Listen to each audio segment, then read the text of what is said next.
Welcome, welcome, welcome, laddies and gentlewomen, to yet another Vermon by me, Bishop. Now, it's been a week or so since I've made a brand spanking new Vermon, just 'cause life's been insane. I'm sure you know how that is. And today is a gray, blustery day here in Florida. It's sort of lovely, though I'm about to get on my bike and I'm not sort of really relishing the prospect of getting all wet and biking against the wind, but that's just the way it goes when one's committed to trying not to use so much of those dead dinosaurs up in one fell swoop, but make them stretch out for a while for things that are really important, like, medical supplies and stuff. Whereas I can bike. So today I'm kind of rambly. I don't really have too much of a particular topic. There's a few things that have been on my mind in particular. One of them is Glenn Beck. I'm sure you know who he is. He's that guy who can cry on command about how the country is getting overrun and how we need to be able to go back to the way we were the day after 9/11 on 9/12. Well, as you can see, it's not really that hard to be able to cry on command. So why people think it's that amazing, I just don't know. I'm tempted to make my own set of principles and values. They'd be quite a bit different. Like one of his values is honesty. Now you think that's straightforward enough. Yeah, we could all get down with honesty. But really, when you think about it, there's times to be dishonest. Honesty is overrated. There's times to not tell people everything that you're thinking. There's times to not tell people, well, I really think you look nasty in that dress. I mean, that's just not done unless you're really, really close and you can say it in a way that that person can hear.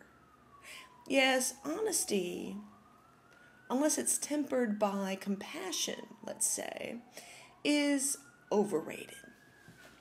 Anyways, I was thinking about doing my own principles and making fun of him, but, Colbert has already done that with his Colbert Report, and it's awesome. I think you should check it out. I forget what the dang URL is, but you should check it out. It's pretty dang funny, and I appreciated it.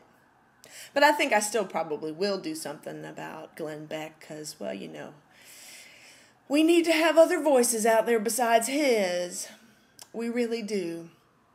The other thing on my mind is I've been thinking about that heat death of the universe Vermon I did a few weeks ago.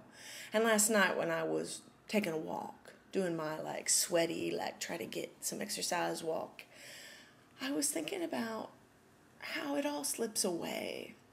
The heat death of the universe is this big grand sort of theme of everything falling apart. But, everything falls apart in small ways, too. We can see it in our own lives. We can see it in our friendships falling apart. We can see it in people getting sick and people dying and people injuring themselves and not really ever getting quite better. We can see it in the crumbling economy. It's all around us, this deterioration to decay. Now, there's growth, too, birth and life and thriving, even. I mean, I think the problem is if you focus on one in the exclusion of the other, to the exclusion of the other. But sometimes we need to look at how it all slips away, at how it all falls apart. I have a lot of friends who only see that. Most of them are activist types. They only see the ways things fall apart. So to them, I'd say, well, you need to look at how they're knitting together, how they're building up, what is working.